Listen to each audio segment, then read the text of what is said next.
ចាសូមស្វាគមន៍ការវិលត្រឡប់មកកាន់កម្មវិធីរង្វាន់ទេវតានៅក្នុងវគ្គទី3ចាប់ពីកម្មវិធីសូមអរគុណទៅដល់អ្នកឧបត្ថម្ភសូមអរគុណដល់ស្រាបៀរ Gensberg ស្រាបៀរ Gensberg ផលិតឡើងតាមរូបមន្តនិងក្បួនខ្នាតស្រាបៀរអាល្លឺម៉ង់បច្ចេកវិទ្យាអាល្លឺម៉ង់ម៉ាស៊ីននាំចូលពីអាល្លឺម៉ង់វត្ថុធាតុដើមពីអាល្លឺម៉ង់ជាពិសេសអ្នកជំនាញឯកទេសផលិតស្រាបៀរផ្ទាល់ជាជនជាតិអាល្លឺម៉ង់ដែលទទួលបានមេដាយមាសជាច្រើន Gensberg បៀរផលិតដោយជនជាតិអាល្លឺម៉ង់គុណភាពអាល្លឺម៉ង់នឹងម្ដងឆាប់ៗនេះហើយបាទក្នុងវគ្គនេះលោកអ្នកនឹងបានជួបជាមួយនឹងវត្តមានរបស់បាទបេក្ខជនទី3ផងដែរខ្ញុំនឹងថាបេក្ខជនទី3គាត់នឹងបានអាចទទួលបានជាមួយនឹងរង្វាន់ទឹកប្រាក់ធំពីកម្មវិធីឬក៏យ៉ាងណានោះជួបជាមួយនឹងបេក្ខជនទី3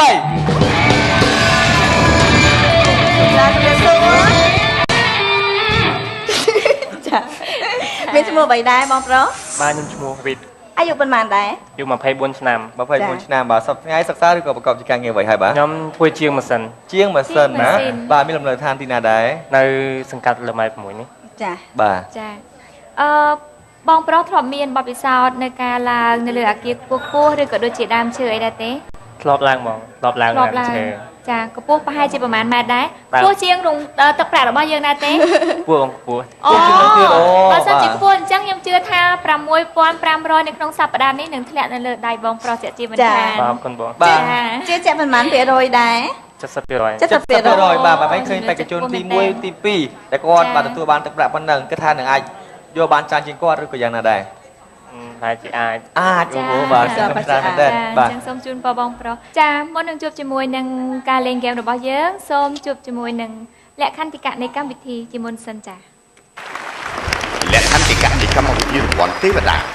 1បេក្ខជនមានរយៈពេល9នាទីដើម្បីឡើងដល់ចុងកំពូលខ្ពស់បំផុតនៃកម្មជណ្ដើរ2នៅពេលឡើងកម្មជណ្ដើរដៃទាំងពីររបស់បេក្ខជនពុំអនុញ្ញាតឲ្យតោឬក៏ប៉ះអ្វីទាំងអស់3បេក្ខជនអាចបន្តទៅកម្មជណ្ដើរបន្តទៀតបានលុះត្រាតែជើងទាំងពីរកំពុងតែស្ថិតនៅលើកម្មជណ្ដើរតែមួយ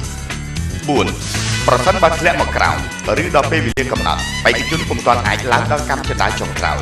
នោះបេក្ខជនពុំទទួលបានរង្វាន់អ្វីទាំងអស់ទោះបីជាធ្លាប់បានឈរលើកម្មជណ្ដើរដែលមានទឹកប្រាក់ក៏ដោយ5បេក្ខជនមានសិទ្ធិសុំបញ្ឈប់ការប្រកួតនៅកម្មជណ្ដើរណាមួយក៏បានដែលខ្លួនកំពុងឈរដោយជើងទាំងពីរប៉ុន្តែរង្វាន់ទឹកប្រាក់នៃកម្មជណ្ដើរនោះត្រូវបានបន្ថយ 50% 6ក្នុងករណីការចរចារវាងបេក្ខជននិងម្ចាស់រង្វាន់ពុំទាន់បានឯកភាពគ្នា 100% ហើយបេក្ខជនបានធ្លាក់ពីកម្មជណ្ដើរនោះបេក្ខជននឹងមិនបានទទួលរង្វាន់ដូចគ្នាចាំបាញ់មិនលោកអ្នកបានតាមទស្សនានៅលក្ខន្តិកៈនៃកម្មវិធីរង្វាន់ទេវតារួចមកហើយចាឲ្យបេក្ខជនរបស់យើងចាយល់ច្បាស់ 100% ហើយនៅយល់ហើយបងចាបាទចុះសូមជ័យបាទ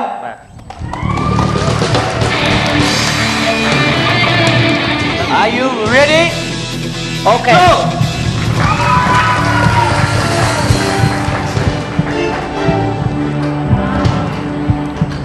ចាសូមបងប្រុសចាសម្រាប់បេក្ខជនទី3ឃើញថាដូចជាធ្វើដំណើរទៅដោយការរលូនមែនតើចាឥឡូវនេះបងប្រុសបានឈរនៅលើកម្មជណ្ដើរដែលមានទឹកប្រាក់ចំនួន$70ហើយចាពូកែមែនតើបងប្រុសសូមដកដង្ហើមវែងចារបស់យើងនឹងច្រើនចាគាត់ថាជាមានវិធីសាស្ត្រនៅក្នុងការសម្រាលខ្លួនណាលោកតារាបាទប្រហែលដែរព្រោះថាមិនគឺគាត់មានសង្ឃឹមមុនមាត់មែនតើគាត់ទទួលបានជាមួយទឹកប្រាក់ធំពីកម្មវិធីចាបាទតើអាចឈានឡើងទៅដល់បានកម្មជណ្ដើរជាបន្តឬក៏យ៉ាងណាបាទសូមបញ្ជាក់ថាឥឡូវនេះបេក្ខជនកំពុងតែស្ថិតនៅលើបាទអូចាគួរឲ្យសោកស្ដាយមែនតើ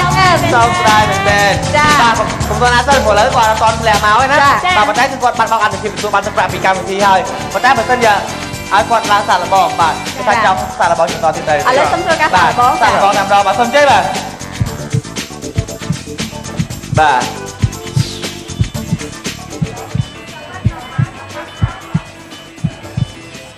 បាទសូមបលែងដៃបាទយ៉ាងណាដែរអាចទៅរួចឬក៏យ៉ាងណាបាទចាបាទសូមឈរកន្លែងដែលមានទឹកប្រាក់$80សិនចាសូមធ្វើការបលែងដៃរួចឲ្យធ្វើដំណើរជាបន្ត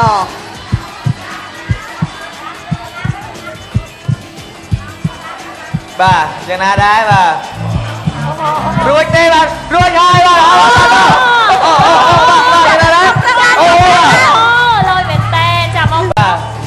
អាចទប់ល បានដែរឬទេ អាចឈានទៅកាន់ចំដាដែលមានទឹកប្រាក់$100ដែរទេ បាទ$90ឥឡូវនេះគឺនឹងណូហើយបាទឈានជាបន្តទៀត ចាមួយជំហានទៀតចាដល់ទឹកប្រាក់$100 $100សម្រាប់ដែរឬទេបាទអូបាទបន្តទៀត សូមទស្សនាជាបន្តទៀតបងប្រុស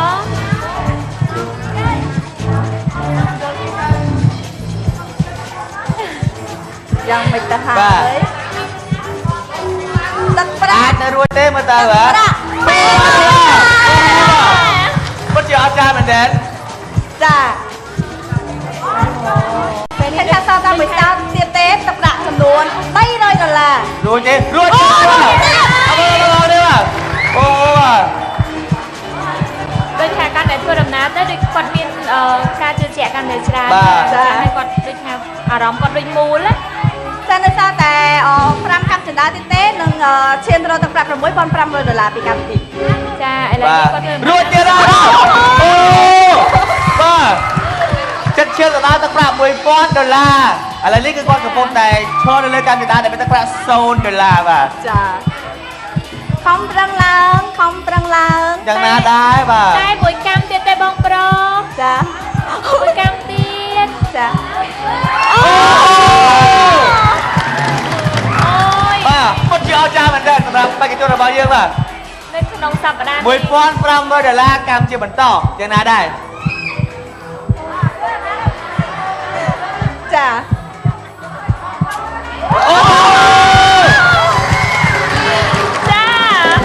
បាទ សល់តែ ពីកម្មទៅដល់បន្ត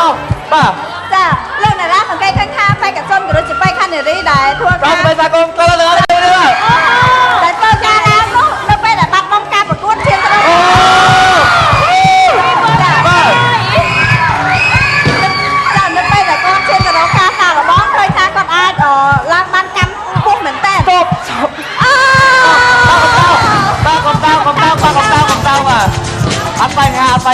អីទេ លាក់បាត់ទៅហើយ បាទពិតជាអស្ចារ្យមែនទែន ចា បាទ ចាបងប្រុសមិនហើយបងប្រុសមានអារម្មណ៍នឹងមិនដែរ បាយ សប្បាយចាឃើញថាមូលហេតុអ្វីដែរបានអំបញ្ញមិញធ្វើឲ្យបងប្រុសធ្លាក់ពីលើចុះក្រោម វាផ្អៀង អៀង បាទណោះបាទនៅសល់តែមួយកម្មទៀតតែបន្តបងប្រុសនឹងទទួលបានទឹកប្រាក់ធំពីកម្មវិធីផងដែរ ចា អូបាទ ឃើញថាចេះមានការសោកស្ដាយទេនៅពេលដែលយើងបាត់បង់ការប្រកួតបាត់បង់ទឹកប្រាក់$6,000ហើយដល់ពេលនៅក្នុងការសាកល្បងគឺយើងអាចស្វែងរកទឹកប្រាក់បានច្រើនមែនទេ មិនមែននៅខ្វះតែមួយកម្មតែប៉ុណ្ណោះជឿទៅដល់រង្វាន់ធំ ស្ដាយបងស្ដាយ តែ ដៃយើងគ្នា បាទហើយពេលដែលឡើងដល់កម្ម8មិញនេះបាទមានអារម្មណ៍ថាភ័យទេបាទ ភ័យតិចដែរ ភ័យតិចដែរព្រោះថាឃើញថាបេក្ខជនបេក្ខនារីដែលបានចូលរួមជាមួយនឹងកម្មវិធីពីច្រើនគាត់ឡើងបានត្រឹមកម្មទី4ទី5ទី6ចាប់ដើមញ័រជើងខ្លាំងមែនទែន ចា បាទតែឃើញថាបងប្រុសបានឡើងបានល្អមែនទែនប៉ុន្តែសោកស្ដាយបាទជើងមកវិញ ចា ណា អត់អីណាចាំឱកាសក្រោយសង្ឃឹមថាជួបគ្នាម្ដងទៀត បាទ បាទជូនពរសុខភាពល្អនិងស្មារតី អរគុណបង អរគុណបាទដល់ស្មេស្វាគមន៍ខាងទាំងអស់គ្នាផងដែរបាទបាទពីកម្មវិធីក៏សូមអនុញ្ញាតសម្រាប់បន្តិចសិនដើម្បីជួបជាមួយម្ចាស់អបថំក្នុងកម្មវិធី